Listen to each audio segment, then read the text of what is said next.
Eh bien bonsoir à tous les amis, supporters sportifs parisiens, parisiennes, supporters sportifs munichois, munichois, supporters sportifs d'autres clubs, amoureux, amoureux du football, bienvenue à vous. Bah écoutez les amis, on se retrouve pour le débrief à chaud de Bayern Munich Paris Saint-Germain, victoire 2-0 du Bayern, voilà. Deux matchs face au Bayern, même pas foutu de mettre un but. Voilà les gars, bah écoutez, j'ai envie de vous dire, je ne suis pas surpris. Je ne suis pas surpris, je vous le disais avant le match aller, je vous le disais, je vous l'ai toujours dit, je suis assez lucide et je me fais pas trop d'illusions avec ce PSG là. Voilà. Même si les derniers matchs qu'on a fait me donnaient vraiment la lueur d'espoir de renverser la situation face à un Bayern qui n'est pas extraordinaire encore ce soir. Parce que tout est possible dans le football et que, en tant que supporter, t'espères toujours. Mais au bout d'un moment, les gars, on se fait pas d'illusions. On se fait pas d'illusions, et puis j'ai envie de te dire, je suis moins dégoûté que l'année dernière, par exemple, contre le Real. Parce que je m'attends à rien. Parce que les gars, si tu veux aller loin en Ligue des Champions, si tu fais faire des grandes choses en Ligue des Champions, parce que c'est l'ambition du club d'aller soulever cette Ligue des Champions depuis que les Qataris sont là, si tu veux aller loin, ça passe déjà par être plus chirurgical que ton adversaire, c'est-à-dire marquer les peu d'occasions que t'as de les marquer. Hein, quand un gardien comme Sommer, là, le gardien, le cadeau qu'il te fait, normalement, faut la mettre au fond. Si c'est Donnarumma qui fait la boulette de Sommer, tu peux être sûr à 2000% qu'il y a but pour le Bayern. Mais nous, non. Nous, non. On fait jamais rien comme les autres, nous. Non, on ne fait jamais rien comme les autres.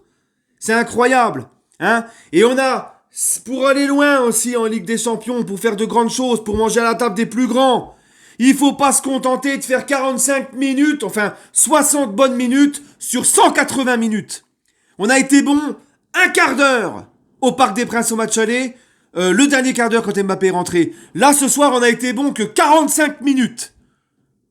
Voilà, la première mi-temps, où on a été bien en place, où on a été, on a donné des coups, on a gagné des duels, on était bien, on avait l'envie, etc. Deuxième mi-temps, plus rien. Et les gars, quand je vous dis que la Ligue des Champions, ça se prépare, c'est pas 2 semaines ou 3 jours avant ou le jour même. La Ligue des Champions, ça passe par une mentalité au quotidien, dans comment tu t'entraînes, comment tu te prépares, comment tu t'as le mental, la haine de la défaite, la montagne de la gagne, l'esprit de la rébellion, la révolte. Regarde, là on prend un 0 dans la gueule, il reste encore du temps pour en mettre 2. Les mecs sont au petit trou, les mecs ne réalisent plus, les mecs sont, ça y est, coup de massue terminé, et au revoir tout le monde, caca culotte, et c'est terminé. Voilà les gars. Hein? Donc moi, la Ligue des Champions, comme je vous l'ai dit, si tu veux la gagner, si tu veux la soulever, si tu veux aller loin, faire de grandes choses, ça passe par un état d'esprit au quotidien. Comment tu t'entraînes, l'état d'esprit, la mentalité, l'intensité et tout ce que tu mets dans les autres compétitions, le championnat qui est le championnat, c'est là où tu joues le plus. Hein, en coupe, etc. Mais quand t'as une équipe qui pratiquement tout au long de la saison, les 3/4 du temps, en championnat, est au petit trot, ne prend pas les matchs au sérieux, ne met pas le bon état d'esprit, est dans une insuffisance, quand t'as un capitaine qui te dit, alors que c'est des illusions sur des illusions, un capitaine qui te dit, hein, ouais, faut apprendre à perdre, voilà tout ce qui ne va pas au PSG. Donc moi je me demande comment ces mecs-là s'entraînent, comment ils pensent, comment ils sont motivés, comment... Bref. Donc il fallait pas se faire d'illusions. Encore une fois, on se fait sortir, c'est même pas par un gros Bayern.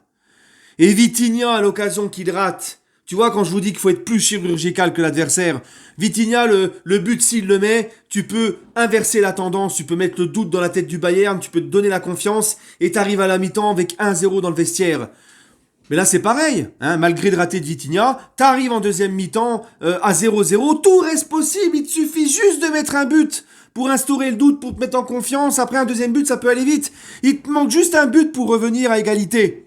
Les mecs qui reviennent en deuxième mi-temps, ils sont complètement à côté de ce qu'ils ont fait en première. Alors oui, on perd Marquinhos, oui, on perd Mukiele, mais oh, c'est bon au bout d'un moment. Hein ? Et les gars, il va peut-être falloir en parler aussi. Verratti. Ça fait combien de temps que Verratti nous a pas fait un très gros match dans un gros match de Ligue des Champions? Ça fait combien de temps, les gars, que Verratti...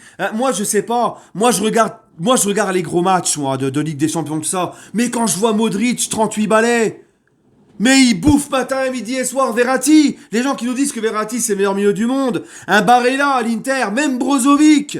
Brozovic, il y en a plein, Bernardo Silva, je peux te faire une liste de beaucoup de milieux de terrain qui, à l'heure actuelle, là, apportent plus qu'un Verratti. Verratti, nullissime à l'aller, nullissime ce soir. Il te coûte les 2 buts. Donc moi, je veux bien, au bout d'un moment, Verratti. Et au bout d'un moment, Verratti, la régression, lui aussi. Hein, et c'est pareil les gars, j'en attendais beaucoup de Messi et d'Mbappé ce soir. Mbappé, franchement, il a tout fait à l'envers, il a rien réussi à faire. Il était pas dedans, on le voyait dans ses prises de balles, ses contrôles, ses gestes. Il est passé à côté de son match, ça arrive. Parce que Kylian, quand même les gars, ça fait longtemps que c'est lui qui tire ce club à bout de bras. On va pas, voilà, tu vois ce que je veux dire. Mais les gars, Messi, depuis qu'il arrive au Paris Saint-Germain, ça fait 2 ans que Messi est arrivé au PSG. Septuple ballon d'or, Messi. Hein? Qu'est-ce qu'il a fait ce soir? Qu'est-ce qu'il a apporté ce soir? Dites-moi! Dites-moi, je ne vois pas! Qu'est-ce qu'il a apporté ce soir, Messi? Qu'est-ce qu'il t'a apporté au match aller? Qu'est-ce qu'il t'a apporté ce soir? Qu'est-ce qu'il t'a apporté au Real, à l'aller et au retour l'année dernière?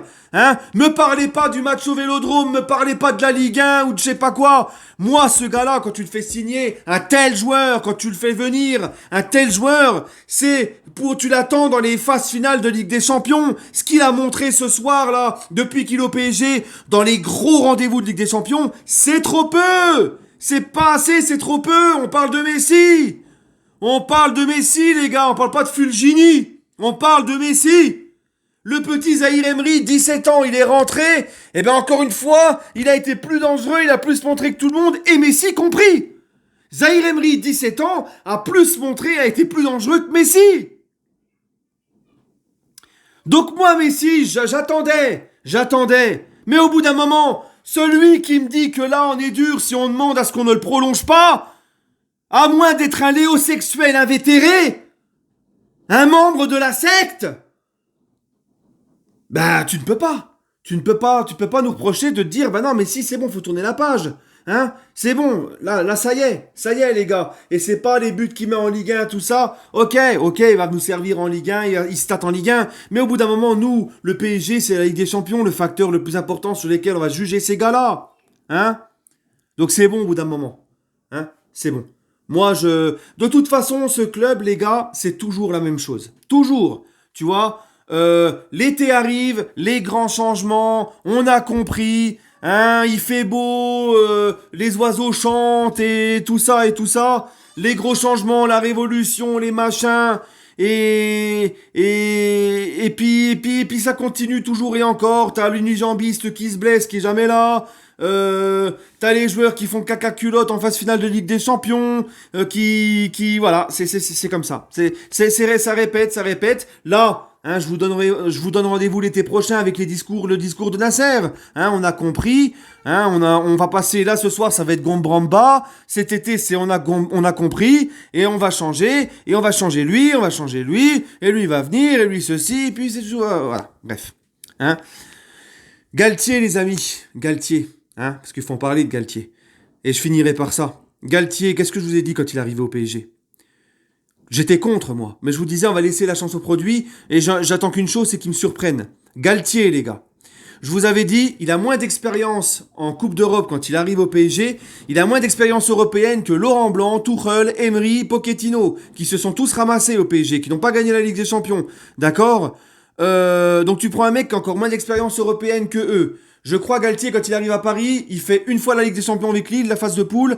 Il fait la Ligue Europa avec Saint-Etienne, je sais même pas s'il sort des poules. Et je crois qu'il a dû faire un 16e de Ligue Europa avec le LOSC. C'est tout. Voilà. Donc je me disais, moi je vais être curieux de savoir, lui, qui n'a aucune expérience en Coupe d'Europe, comment il va pouvoir nous la faire gagner, cette Ligue des Champions. Comment il va pouvoir répondre tactiquement face aux gros d'Europe. Eh ben on l'a vu ce soir, il n'y a rien, c'est le néant, il réagit pas, il n'y a rien.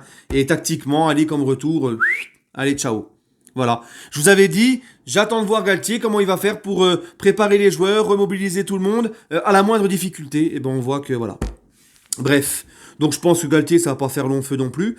Voilà. Voilà les gars, qu'est-ce que vous voulez que je vous dise? Hakimi à côté de ses pompes. Le seul qui pour moi ce soir pendant 90 minutes a été au top et a été exemplaire et a été de la première à la dernière, il a été dans son match, c'est Danilo. Danilo Pereira les gars. Voilà. Respect, gros coup de chapeau. Sinon, le reste, voilà. Le reste, hein. Ils ont été bons première mi-temps et deuxième mi-temps, plus personne. Voilà. Hein, donc ça, moi, je suis désolé. Hein, qu'on me dise première mi-temps. Au final, t'es éliminé. Tu te contentes de faire une bonne mi-temps sur 4. C'est insuffisant. Tu ne pourras jamais aller loin comme ça. Et c'est encore et toujours, voilà, la même chanson. Tu vois, c'est comme si on prend un CD et à chaque fois, bah, c'est là, voilà, c'est pareil. Allez, les amis, j'en dis pas plus. Bref, bah, maintenant, on va espérer une chose, c'est que maintenant, ils vont faire le boulot en championnat, qu'on soit au moins champion, d'accord, hein, parce que moi je le vois gros comme une maison, maintenant que la Ligue des Champions c'est fini, hein, ils vont se victimiser, ils vont pleurer, ils vont faire les tristes, ils vont nous sortir les grands discours, et en Ligue 1 ils auront même plus envie de jouer, c'est limite la fin de saison. Hein, je vois gros comme une maison, mais bon, j'espère me tromper, mais hein, on a un championnat à terminer, on a 8 points d'avance, mais ça peut aller vite, il reste encore des journées. Donc voilà, allez, sur ce, prenez soin de vous, et puis ben, pour la Ligue des Champions, à l'année prochaine, les gars. Qu'est-ce que vous voulez que je vous dise? Allez, prenez soin de vous, et malgré tout, allez Paris.